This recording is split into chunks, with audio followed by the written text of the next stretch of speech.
The thing I wanted to share, maybe a little bit of background. I'm one of 10 children, 5 sisters, 4 brothers, married 37 years to my high school sweetheart, and we have 5 children. That's frankly the most important thing to me in the world, and all this technology stuff should help do one thing.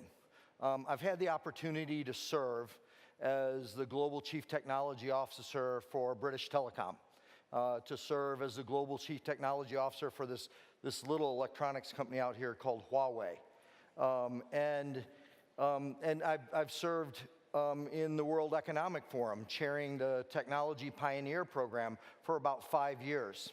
And there's a common theme through all of this that I've really distilled it down to, and I think it summarizes Tomorrow Street, Technoport, Luxembourg, and these companies in a really powerful way, and I'm going to say it as this: innovation at the speed of life. Meet people in their daily life with something that enhances the quality of their life, and now what do you have? You have a sustainable and differentiable position. In Davos, it always struck me as you would go there and you would have the captains of industry and the leaders of nations pounding their chests about the shifting power equation. Moving from here, is it moving from the west to the east? Is it moving from public equities into private equities? But what you would see, and we all know, is power is shifting to people. And the telecom industry, some of its struggle in connecting with people, for the first 100 years, it did business with the addresses where people lived, but not with the people at those addresses.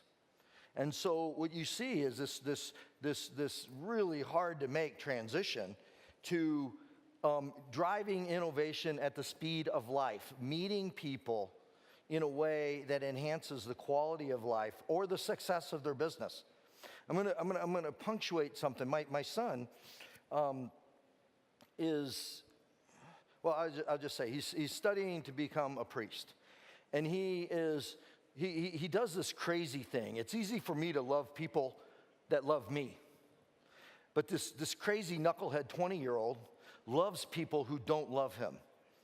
And while I've been taught that and I've heard that, I never understood that. And so he spent a summer in Tanzania, and he was teaching economics to these young students in Kitete, Tanzania. And he would want me to say, Tumisifu Yesu Christu, which is blessings to you. But in talking with Keenan, I learned so much. He said, Dad, the people in Tanzania, in Kitete, they understand economics. But there's a difference, that the producers know the consumers know the producers of technology. And so we took this discussion around capitalism and social impact and all this stuff to deeper places than I had done. And it took one of my kids to take me there. And what we decided, and we heard it right here in the last comments, that in order for companies to be able to do the good that they seek to do, they must be doing well. They must have a solid business model. They must have a go-to-market. They must be able to sustain themselves in a way that they can drive that social impact that they want. So as entrepreneurs, which most of the people here are the folks that would have knocked on my door at British Telecom, would have knocked on my door. We deployed $6 billion in capital a year. Huawei, far beyond that. I've personally been involved in raising $6 billion in debt and equity to invest in different technology companies over my years. And so all of the kind of happy stuff here, if we look at driving innovation at the speed of life, making a difference in people's lives, we have got to crack the code. We've got to untie the Gordian knot. And the Prime Minister and Ninian and Warwick are making a yeoman effort here, but for emerging technology companies to face and come into companies the size of Vodafone is so hard, it is almost indescribable, okay? I want to keep it real because that's where we can make progress. I was on Kilimanjaro with my sons, the knucklehead that went to Tanzania had this idea, hey, Dad, why don't we climb the mountain? And I'm, what? Anyway, so while you can see where you're going, you got to pick 1 foot up at a time. You want to stop all the time. And I will say that they did a little video of me and talking about Tomorrow Street. And the thing I wanted to say sounded really silly. And then they go, no, share that. And it was what you don't know is really a benefit to you. Because if you were to listen to everybody to tell you about what you won't do or who already tried it or that didn't work, okay? You're over before you start, okay? That's actually an advantage to change and be agile, but persistence beyond all belief.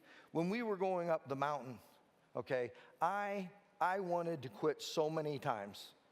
It was, okay, let's be serious. Getting this up the mountain was not easy.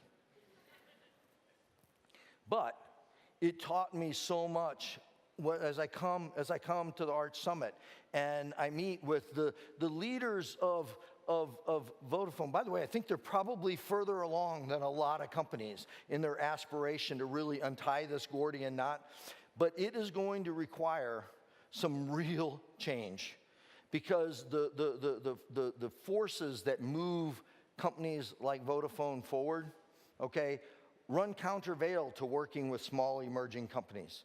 So you have to be persistent. They have a phrase there, which I learned, pole pole. You must put 1 foot in front of the other. Don't stop and lean on the rock. The world passes you by. I experienced that as well. And then all these people are moving by. You got to keep moving forward. Persistence. So innovation at the speed of life. When you think about Davos, I'm going to go back to that just a second. This shifting power equation from west to east, public equities to private equities. What's clear is power is shifting to people in all corners of our planet.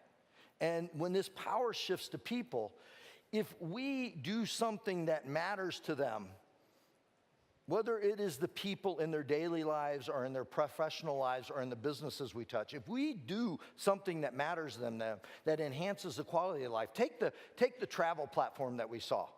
Okay, everybody here is like George Clooney on a plane, and if you had the budget, you'd be doing it a lot more. Okay, you'd be out there, and heavens knows you keep track of the frequent flyer miles because it seems like the only thing that is affirmation until your IPO or you get bought or you get that big contract. So you look for these little things. Well, that was trying to enhance the quality of people's lives. It could matter. There's a lot of people doing that. But in Davos, this discussion, well, the power has shifted, and it's shifted to people. And if we look at in all of our businesses, I ran an $18 billion transformation program for British Telecom. We conceived it, and we put together an enormous transformation program. And I made this video of Eliza, used my mom. She was a landscape architect, and I made every one of the optical physicists and the algorithm developers and the optical dense wave division multiplexing people and blah, blah, blah, watch this little video of a person who had the life that I was trying to enhance versus not. And you should have seen the engineers and the technologists go, why are you making us do this? And so I'm challenging all of you to really understand why what you do makes a difference. Be very good. You saw a big range. Some people were not really good at explaining what they do up here, okay? And some people were masterful. You must become masterful. It is so the network, and I'm out of time here, and I'm going to jump off. Actually, I don't want to fall off. What I want to leave you with is the most important network that you have. There's networks of telecommunications, and there are networks of power and energy, and there are networks of all types. But your most important network is your people network. Those relationships that are going to pick you up when you're stumbling on the glacier, when you are exhausted. You need to bring people around you, okay? Have mentors that are willing to talk to you seriously about the challenges you have, but your people network. So while we're in the middle of all this technology, I want to just leave you with that's the most important thing. Who you bring, the diversity of the people, the experience of the people, and the trust of the people. So I'm going to wrap with that and encourage all of you to think about, in your company, in order to do the good that we seek, we must be doing well. And this is the settlement with my son. Actually, we're really on this journey together about how do you, in this world of global commerce, actually bring the consumers to know the producers and the producers to know the consumers, because there's incredible compassion that takes place when that happens. Love can exchange, and we get that abstracted to a level on the global economy where we don't know each other. And then capitalism and the ugliness that can ensue really can run rife. But if this generation of entrepreneurs and the next to come really seek to do innovation at the speed of life to enhance the quality of people's lives and the success of businesses that you come in contact with, because both it will lead to commercial success, but it's the right thing to do. That will be enabled by your people networks, and it's going to take more persistence than you ever imagined when you started. Because if you knew every challenge that was going to be in front of you, you wouldn't took foot on the mountain. Anyway, God bless each and every one of you. I wish you very safe travels onward from the Arch Summit, and I hope to be reading in all kinds of magazines about the amazing entrepreneurs that are here today.